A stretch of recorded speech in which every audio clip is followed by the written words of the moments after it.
Cool, okay, thank you for coming. If we could just start off by getting you to tell us your name, degree and year of study, as well as your campaign colour and slogan. So my name is Ellie Stephenson. I'm a second year Economics and Advanced Studies student, and my majors are Economics and Environmental Studies. And my campaign colours are yellow. My slogan is Elect Ellie. Cool. And just by way of an icebreaker, I'm getting all the candidates to answer this. What's your favourite USU production of recent times? Well, I went to Suds Caligula and reviewed it for Pulp, and that was really good. It was really fun. Yeah. Cool. All right, moving on. Are you a member of a political party? No, not a federal political party. Cool. In that case, how would you describe your political philosophy generally? Well, I'm left wing. I would say that I'm generally progressive, support anti-oppressive politics. In the context of student politics, would always support anti-colonial politics, feminist politics, and pro-union politics. Mm-hmm. And particularly in the context of student politics, support student unionism. With that being said, what would you say is your most sort of right-leaning political view? I don't know. I guess I have a latent sympathy for Catholicism, being raised in it and all. Maybe that's it. Cool. Could you give us just a brief kind of history of your involvement with student politics? Yeah, so I got involved in student politics last year, through Maya's campaign for board.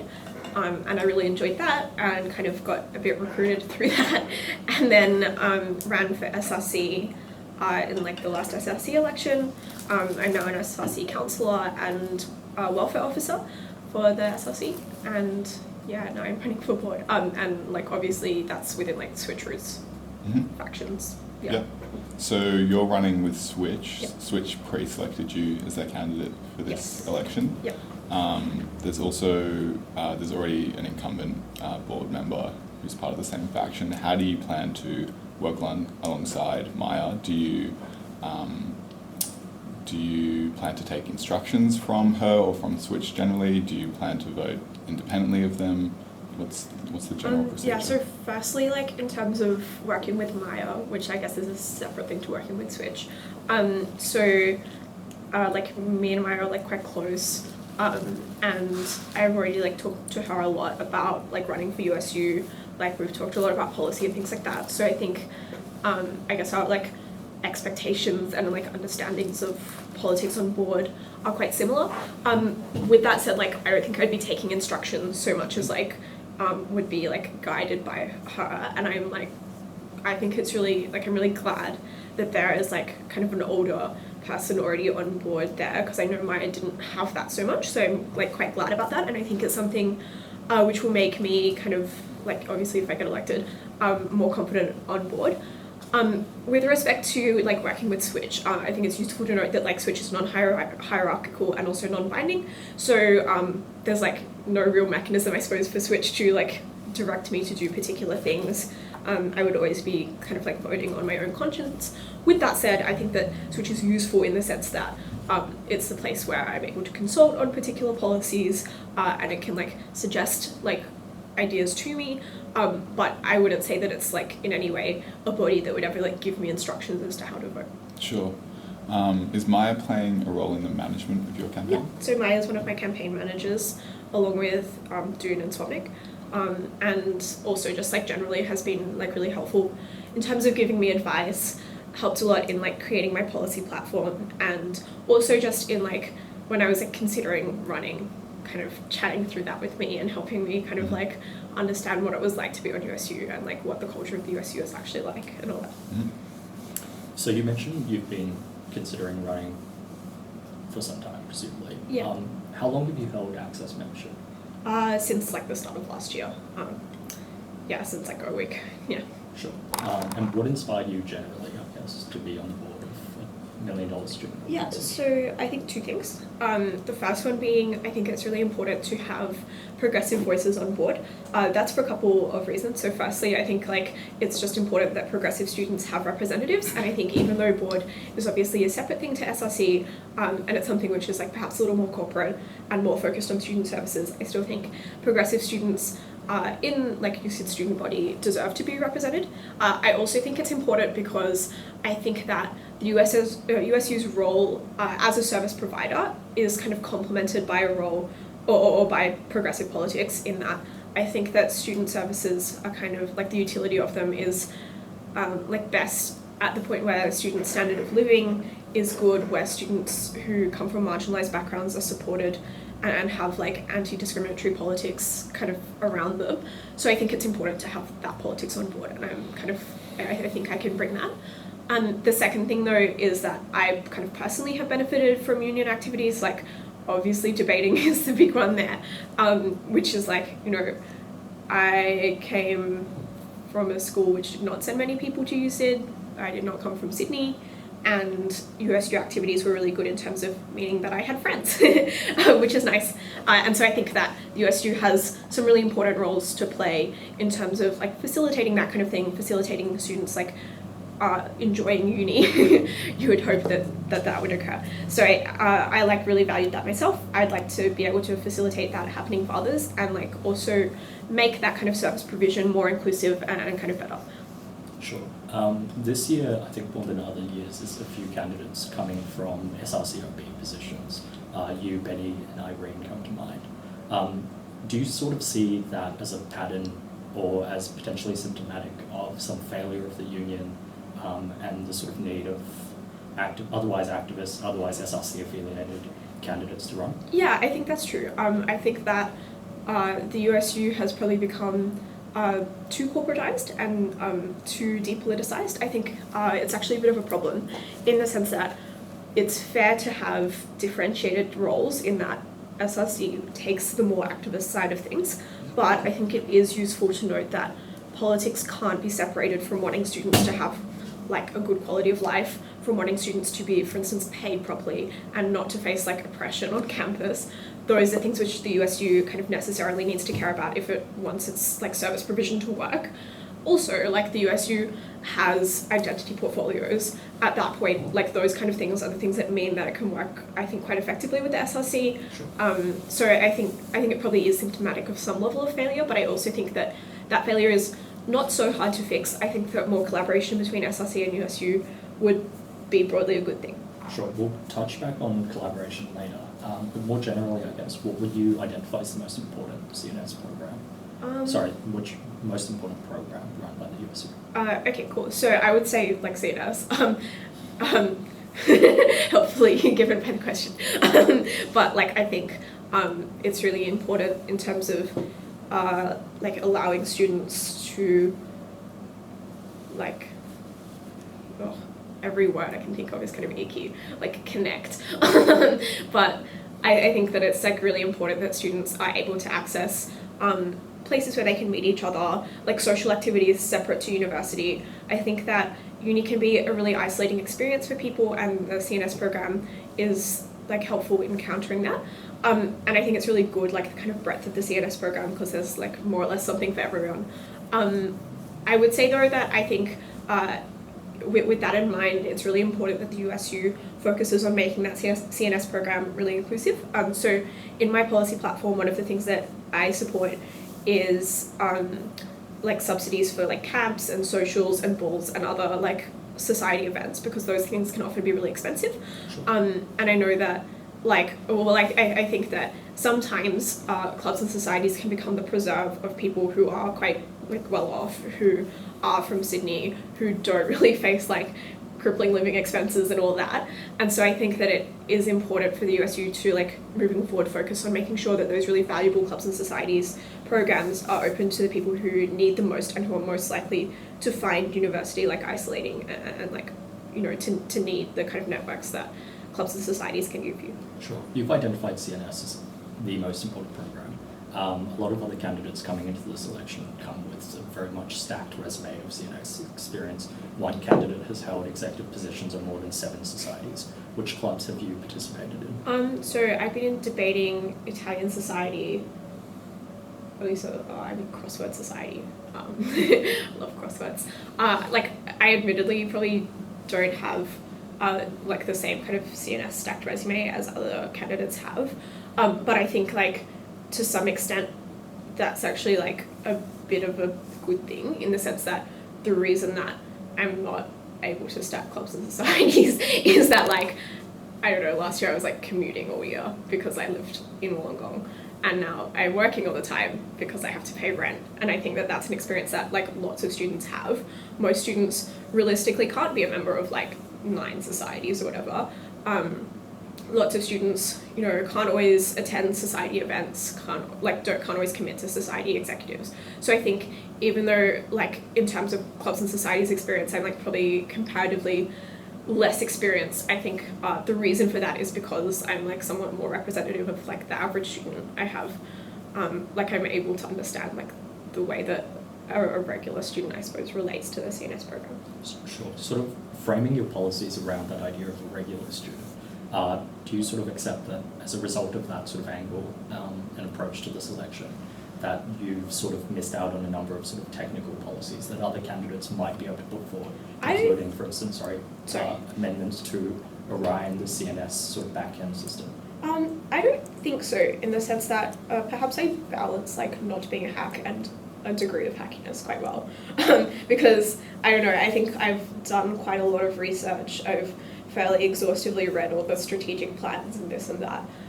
So even though perhaps I don't have as like intuitive access to all that like institutional knowledge, I think I've put a lot of effort into kind of finding out about those things. I've done a lot of research, and I've also been able to like talk to Maya and other people who are like more involved in the CNS program, such that I don't think I've necessarily missed out on opportunities to understand those things. And I'd also say that like I do have experience within like student representative positions. Like obviously I'm in the SRC. I was also like a FAS representative for the Department of Italian Studies, which means that like obviously I have experience like going to meetings, like running initiatives, organizing those kind of things. So I think even though even though I don't necessarily have the like full kind of hack experience, I still like have some of that knowledge, even if I've come across it in perhaps a different way. Sure. Have you sought support from any student groups for the upcoming election? Colleges, clubs and societies, residential accommodation association staff? So not colleges. I like think that the debating program is one that like I've kind of got a lot of support from, partially just organically because like a lot of my friends are from debating, but also in the sense that like the debating society is like particularly active, like you know, and involved in student politics, and has kind of historically been as well. I also kind of will be engaging with staff. I've got a couple of policies that are kind of directed at staff, like particularly like introducing pay ratios within the USU. So I think given that I have policies on like making sure USU staff are paid fairly, and making sure the organisation is good for staff, then that's also a group that I would like to engage with, yeah. Sure. The spending cap is $700 this election. Are you planning to exhaust the spending cap? Yeah, probably. In the absence of like a full budget. Yeah, look, I've got the $500 grant. We're doing some fundraising. I think we'll probably invest as much as we can in the campaign. But I don't know, I haven't exhaustively plotted it down to the 700. Sure. Can you go into any detail about the fundraising efforts that you're planning? So yeah, we're having like a launch party on Saturday. Cool. Should be fun. And will you be using A-frames or core flutes? Core flutes, yeah. Cool. Are those core flutes from a previous election campaign? No. Sure. So there's a sizable number of candidates running for this election. I guess if you could drill it down to 1 or 2 sentences, what makes you different from the 9 other candidates running? So I think I come to, well, 2 sentences, okay. I come to the USU, I suppose, with a different perspective, which is one of someone who's moved to Sydney, who's come from like a public school, who didn't have like hugely pre-existing networks here, and I think that gives me a unique perspective for the USU. And I think the second thing I'd say is I have kind of genuinely progressive and a pro-transparency policy platform, which I think is important for representation within the USU. Sure. Cool. I might just go back briefly to the kind of activism service provision dichotomy that we touched on earlier. It's no secret that you're pretty critical of the USU for focusing too heavily on service provision at the expense of activism. You wrote an article about it for ONI earlier this year. Do you think it's possible at all, even in the event that both you and Prudence are elected to board, that there's a chance that you'll become at all disillusioned with the USU? It is, like, as you said, heavily focused on service provision. I think even with yourself, Prudence and Maya on board, it's probably unlikely to radically change in that respect. Do you think there's any chance that you might just sort of become disillusioned with having to focus on service provision? So 2 things here. The first thing to say is just that I think I've done like a fair bit of like expectations management at this point, just by like chatting to Maya about her experience on board, talking about what is like kind of realistic. So I don't think I'm necessarily expecting the USU to like miraculously become an activist organisation. What I would say is that I think that there is like some level of change which is achievable, even if that's like, oh, this kind of is bleeding into the second. But anyway, even if it's more collaboration with the USU, even if it's like improving autonomous spaces and working more with collectives, even if it's like reinstating like radical sex and consent week, I think those are all things which are progressive in nature, but which are still kind of within the broad ethos of service provision, even if, or like kind of minor changes, even if it's not like radically changing the organisation. The second thing I'd say is I don't necessarily think that like service provision is valueless or something which is not important. And like, you know, a lot of my policy is still based around that. And I think that, you know, as I mentioned earlier, like I think service provision has a really useful role to play in students' lives. So I don't think that I would necessarily be disaffected, like at having to focus on service provision, because I do acknowledge that that's really important. I think I'd be like mildly disappointed that I couldn't get all my activist stuff done, but I think there's still things of value that I could do on board. Mm-hmm. Cool. So obviously you're fairly aligned with Prudence, both coming from a switch background. Are there any other candidates that you consider yourself aligned with, or that you share particular views with? So I guess like there are. I would preface this by saying that like preference deals and things are not set yet, such that you know, nothing I say is indicative of a preference deal. But yeah, so Prudence is obviously the big one. Given we come from the same faction, we largely believe similar things, like that's obvious.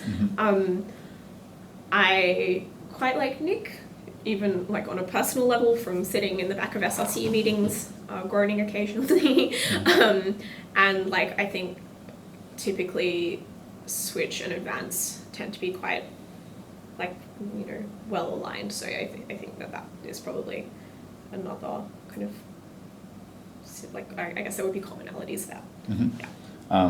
Which candidates or candidate would you say you're least aligned with, or that you share the least with? Look, probably Katie.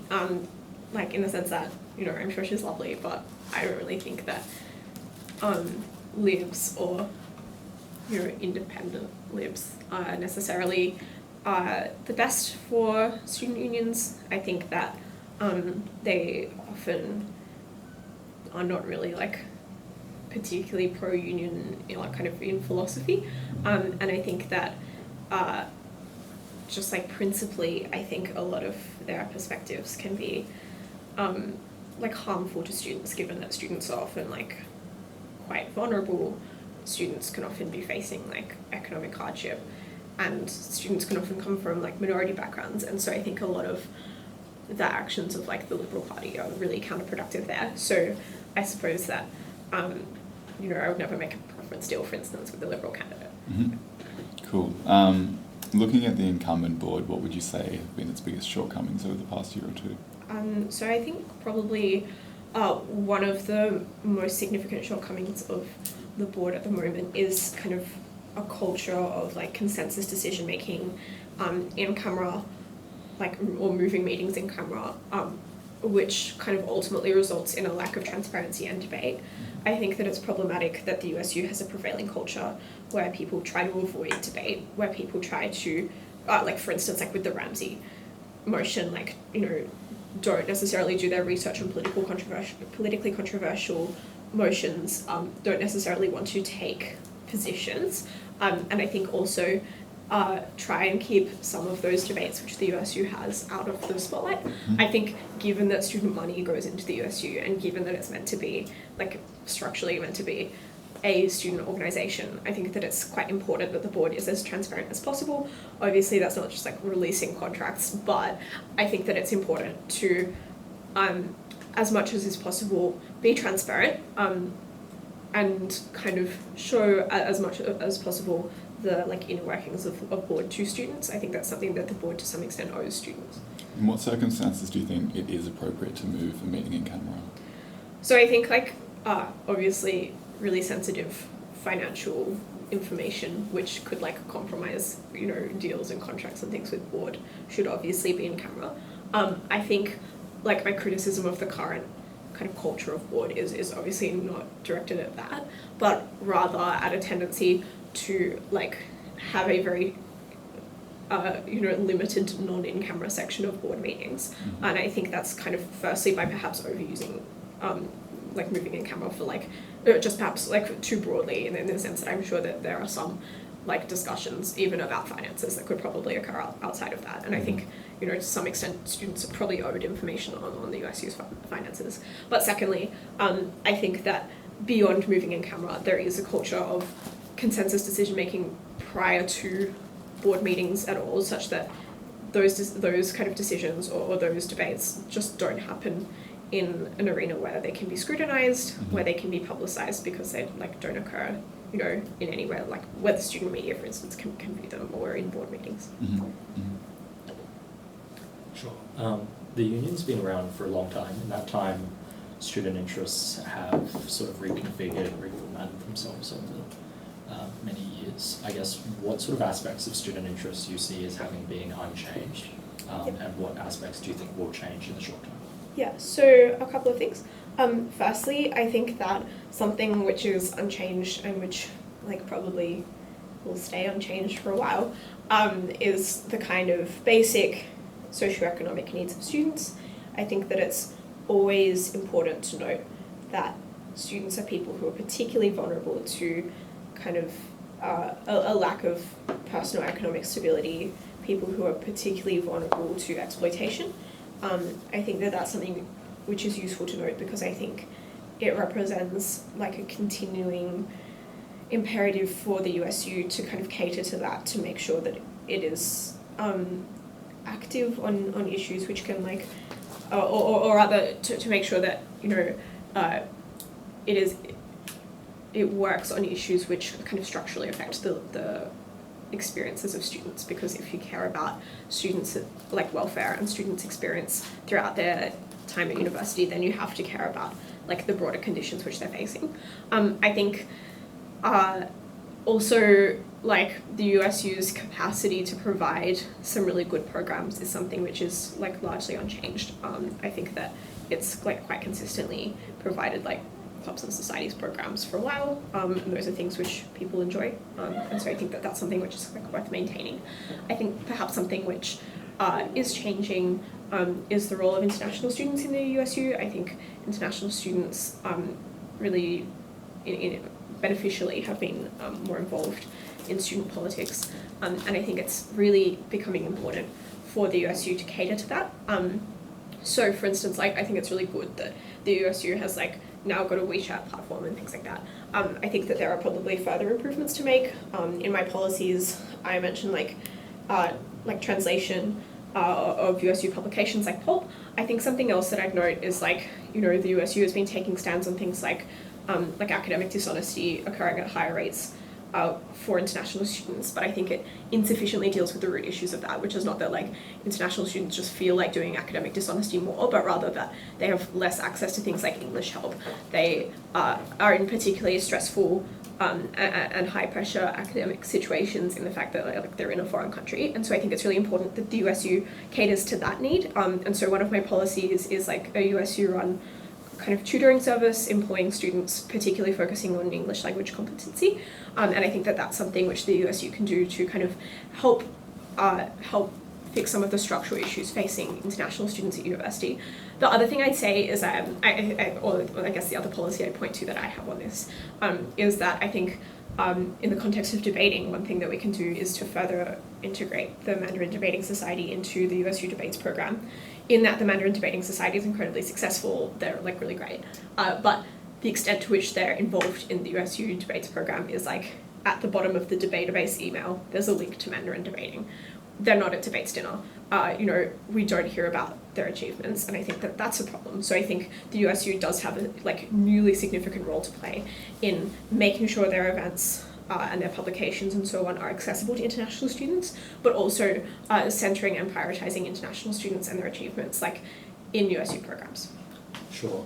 Maybe if we could touch on two aspects of what you mentioned. The first aspect you mentioned was about pulp and potentially a multilingual pulp. In order to do that, would you be in favour of the USU Board having greater oversight over pulp's publication, over the quality and quantity of articles published by pulp, or even set KPIs in relation to sort of pulp's performance? So I think that the USU Board should have very limited direct involvement in pulp, and okay, I'll answer this in two parts. Firstly, why I think it should not have direct involvement, and then secondly, the way I kind of foresee these policies like practically playing out. So on the first one, I think that like it's problematic for the USU Board to have particularly much direct influence in pulp, because I think it's important that, like, I think that the independence of student media is really important, and I think it's important that pulp, for instance, can like critique the USU, which I think is put under threat if the USU Board can control pulp. And I think it's just like also kind of valuable for like the editors of pulp to have autonomy. I think, you know, like it's nice for editors to be able to like exert editorial control, like that's good. But I guess when I say like I want, you know, more translated articles in pulp, or I want pulp to like report on the USU and its activities more, that is perhaps I guess the way that the USU Board would relate to pulp in that scenario is as like an advisory role. So I think the USU has a role to play as like a consultative organization. I think given that it's able to identify like areas of need, for instance, the need for like more multilingual publications, given that then I think it does have a role in like, for instance, recommending to pulp or referring to like, you know, a need that has been identified through consultation, Sure. Through like democratic processes. So I think that those kind of things can be achieved, or at least worked towards, without necessarily the USU Board having to exert control over pulp. Sure. Just as a quick follow-up to that as well, you mentioned the USU WeChat has been up and running, is a big cornerstone of its accessibility policy for international students in particular. Would a multilingual pulp sort of cannibalize the work and authorship of international students already on the WeChat platform, given those articles are usually written by international students for international students? So I think they probably perform somewhat separate roles.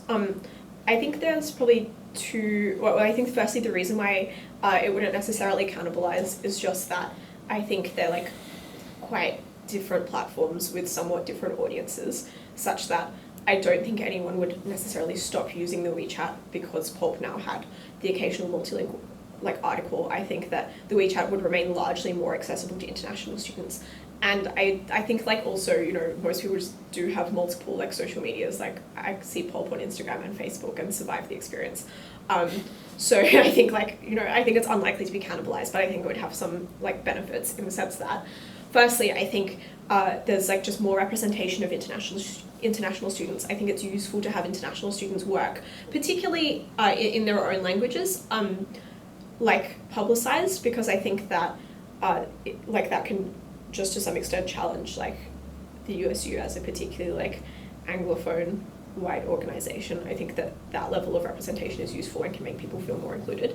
The other thing I'd say is that I think it's important to give people an opportunity to be published in multiple spheres. I think that a significant benefit of student media is the ability of people to be published, and the more places they're published, I think it's the better for them. Sure. You also mentioned the uni's crackdown on academic dishonesty amongst international students. The USU recently agreed to collaborate with the university in using its resources, mediums, and existing platforms to spread the university's message on that contract cheating crackdown. Specifically in that case, would you have voted to not collaborate with the university on that project? Yeah, so I don't kind of love the idea of collaborating with the university generally. I suppose that I think that it is probably legitimate for the USU to like raise awareness of the university's kind of stance on contract cheating, in the sense that that's probably something which benefits students in, like, because they are able to like access that information better. But I think that that move is like not especially useful, and perhaps kind of devoid of like useful context at the point where the USU doesn't do other things to help people avoid contract cheating. I think it's useful to look at the structural reasons why people do engage in that. I think it's because there's huge amounts of academic pressure put on international students to maintain particular marks to be able to stay on their course. And additionally, because there's often pretty significant language barriers, I think like assessments can be really hard to just understand and break down. And those are things which are pretty significant barriers for international students, and mean that kind of contract cheating phenomenon is more prevalent. And so I think at the point where the USU wants to kind of partake in that messaging, they need to do more to support international students to like and to fix the structural issues that actually bring about that problem. Because I think that probably like an information campaign or like spreading the university's messaging on academic dishonesty is insufficient in actually dealing with those issues. Sure. Cool. We might just move on to finance briefly. You just mentioned, or we've just talked about the university, the USU's collaboration with the university on the contract cheating issue.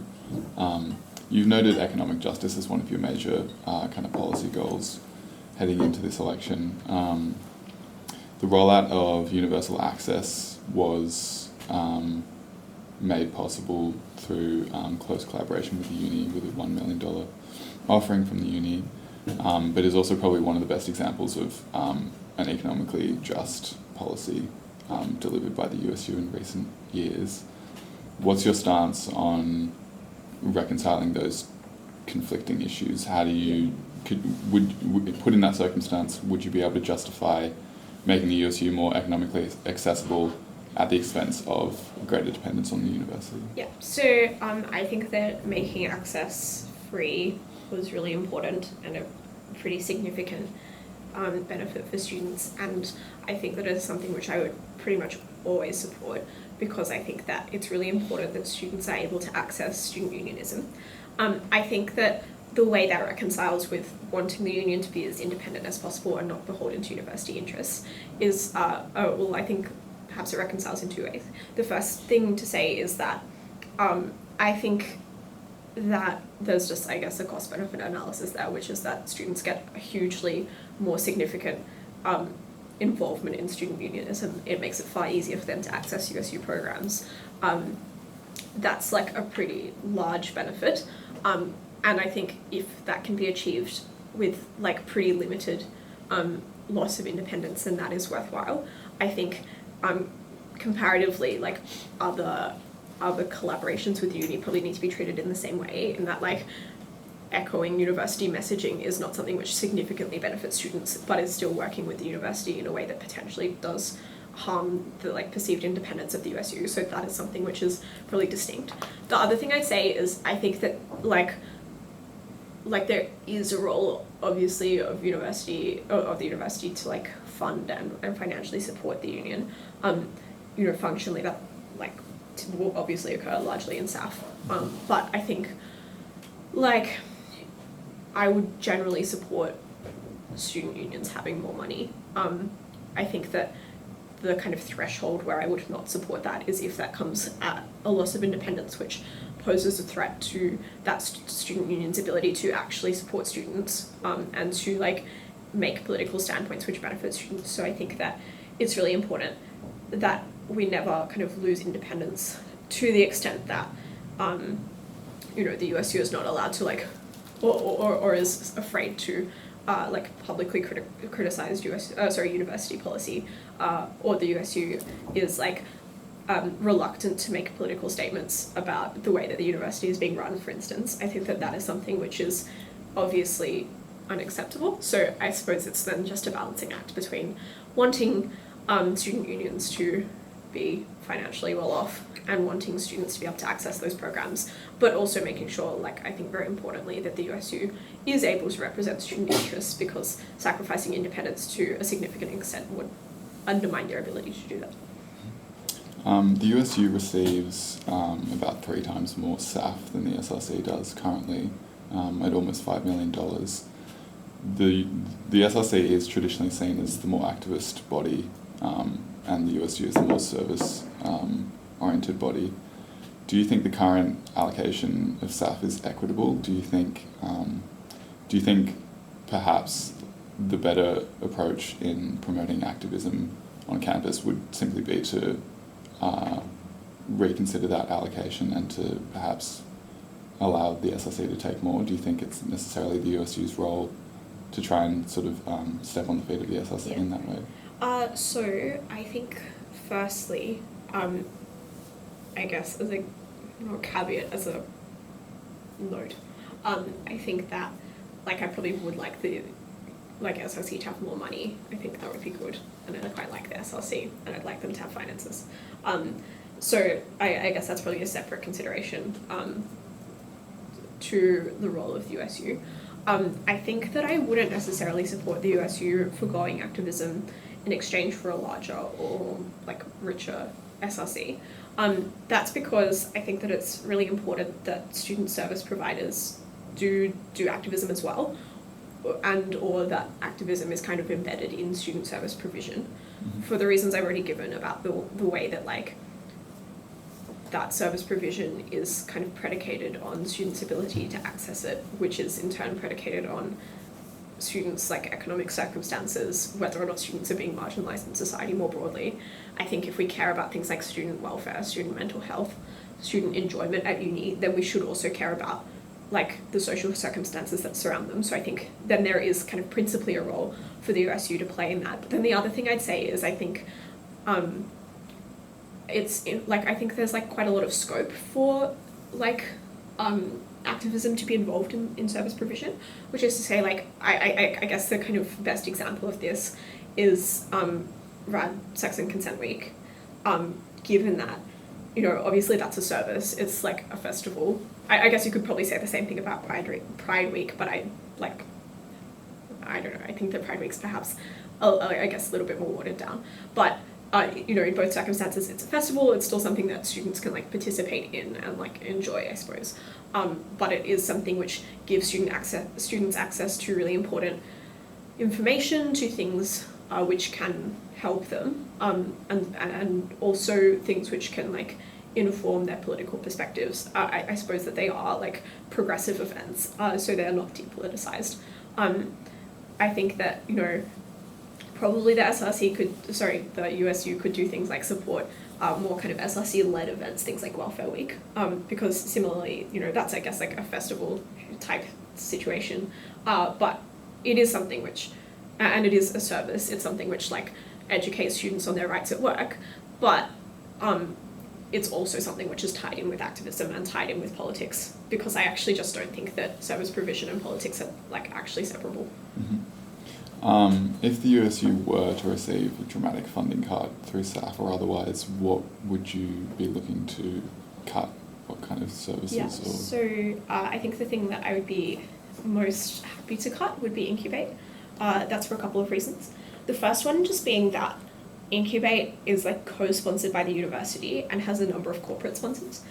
So I think that that's something which the USU is less needed in that, like, obviously clubs and societies are quite reliant on the USU, whereas Incubate does have other, like, corporate partners, does have a lot of outside support. The other thing I'd say, though, is I think that Incubate is probably a less broadly important project than clubs and societies, and that's for a couple of reasons. The first one being that I think that kind of, like, startup grants and all that are accessible in a number of other avenues. It's not a unique benefit.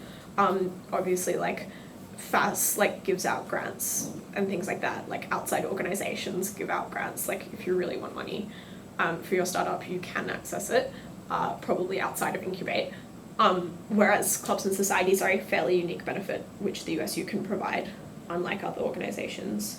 The second thing I'd say is that I think that more students obviously numerically can access clubs and societies and other USU programs than Incubate. In that, Incubate can be accessed by, like, alumni, and I guess alumni are nice, but they're not students at the university currently. I think the USU should probably prioritize students, like, at university. The other thing is, like, Incubate, in their, like, selection criteria, they, like, prefer projects that have already been kind of starting. If you can show that you've been working on it and you've been, like, developing your business or whatever, you're preferred. I think that that's something which then probably prefers students who already have some level of capital that they can put into that venture, that, you know, already have the time to spare to start up their own business. So I think that Incubate is a program which, while somewhat valuable, is probably not, like, the most unique benefit which the USU can provide, and also something which is relatively exclusive to a limited number of people. Other programs which the USU provides are not. So I think that Incubate is probably the thing that I would cut most from. Sure. Just briefly touching upon the USU's identity portfolios, would you support sort of affirmative action requirements for international students, First Nation students on the USU board? Yeah. So I think that I definitely would. I think I principally support affirmative action because I think that it's useful to, you know, acknowledge that there are, like, pretty significant barriers to access for a lot of students, particularly, for instance, for international students and also for First Nations people. I think that an international student, like, portfolio, or rather AA for international students, would probably, like, at least at the moment, not be required to be used in the same way that, like, the women's AA is often not required to be used. Nonetheless, I think it's valuable in terms of ensuring that that representation is kind of maintained, but also I think it's, like, principally important for the USU to acknowledge that those voices are really important in its work, and also to acknowledge that there are barriers, for instance, to international students participating in student politics and in the USU. With regards to First Nations people, I think, again, that's principally quite important. I perhaps would question the logistical capacity, I suppose, of the USU to, like, deliver on that, in that there's, like, regrettably, and obviously this is the fault of much larger kind of systemic problems, regrettably, like, quite few Indigenous people at university. But I think that there are perhaps, at least in the absence of, like, you know, big ticket AA, smaller scale things, like, for instance, AA in, like, POC review, that could be employed, because I think, like, it's very important for the USU to be supporting First Nations peoples, and they should obviously be doing that. I think in addition, it's probably worthwhile collaborating with the Indigenous Students Collective. I think that that's something which is probably quite viable, even if it is perhaps not, at least at the moment, possible to create AA. I think that they should definitely be creating representation in other ways if they can't do, like, direct AA. Sure. We might just ask you about a few historical case studies that the union has faced. A more recent one that comes to mind is the union obviously plays a bridging role between students and often corporations in the context of Welcome Week and O-Day. During this year's Welcome Festival, there was one of the most prominent sort of store locations was given to the Commonwealth Bank right after a Royal Commission in which widespread sort of exploitation of youth in terms of the Dolomite scandal and others were exposed. Would you sort of fight for some sort of ethical investment test?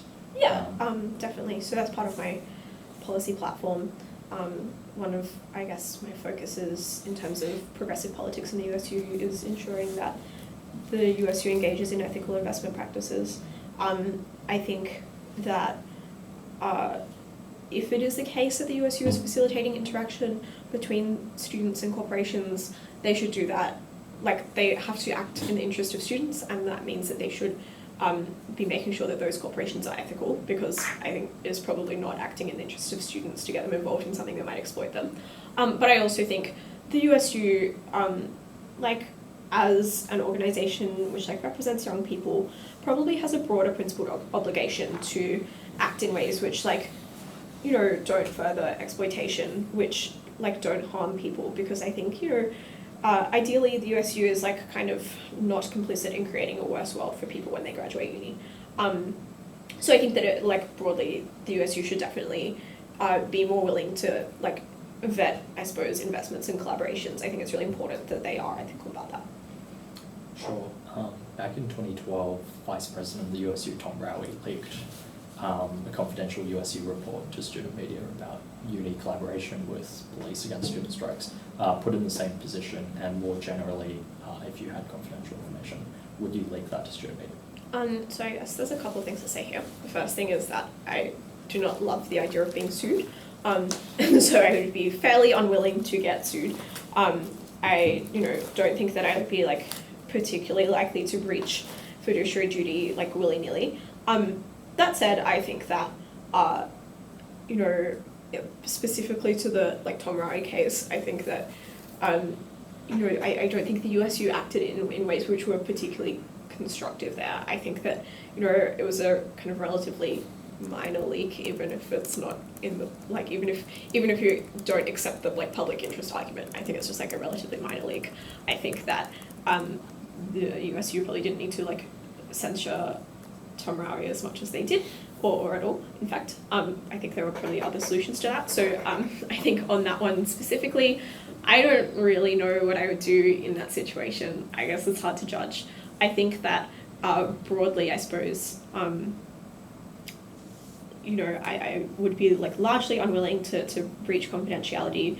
I think that, you know, at the point where that was likely to be really harmful to the USU's like ability to, you know, exist or like prosper or whatever, I would be pretty unwilling to, because I like obviously believe in student unionism.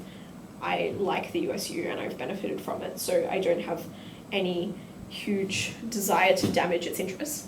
But that said, I think if there was something which was like glaringly in student interest, and something which, like, you know, I couldn't like in my conscience support not being transparent about, if there was something which was like directly harming student interests, then I suppose that I would probably be like willing to breach confidentiality. But I think that that's like probably a pretty extreme scenario, and, you know, sincerely hope that I do not have to do that. Sure. Moving on to another case study, as I'm sure you're aware, last year the Sydney Uni Liberal Club hosted a talk by Bettina Arndt that was heavily protested by the Women's Collective. There was like a lot of altercations, got almost violent at times. The university then charged the Liberal Club over $300 for a full security presence. What's your position on clubs bearing the costs of security? Like, I think they ought to. I think it's pretty obvious when you like book Bettina to speak that, you know, there probably will be a protest there. And I think it's also like, if you're going to barge through the protest and like elbow people and so on, you know, it's probably not surprising that security would need to be called. I think that at the point where clubs are going to be booking speakers who are hugely controversial, who, like, you know, who people find really insulting and hurtful, they should probably be aware that there will be a protest there. and I guess they've kind of consented to that cost. Yeah, so like I think they should bear the cost. Cool. This year, Board Director Henji Sun has missed a number of board meetings due to his commitments with a personal business, and his apologies have been accepted in each instance that he's been absent. Under what circumstances do you think it's appropriate to miss a board meeting? Would you have accepted those apologies? So I think that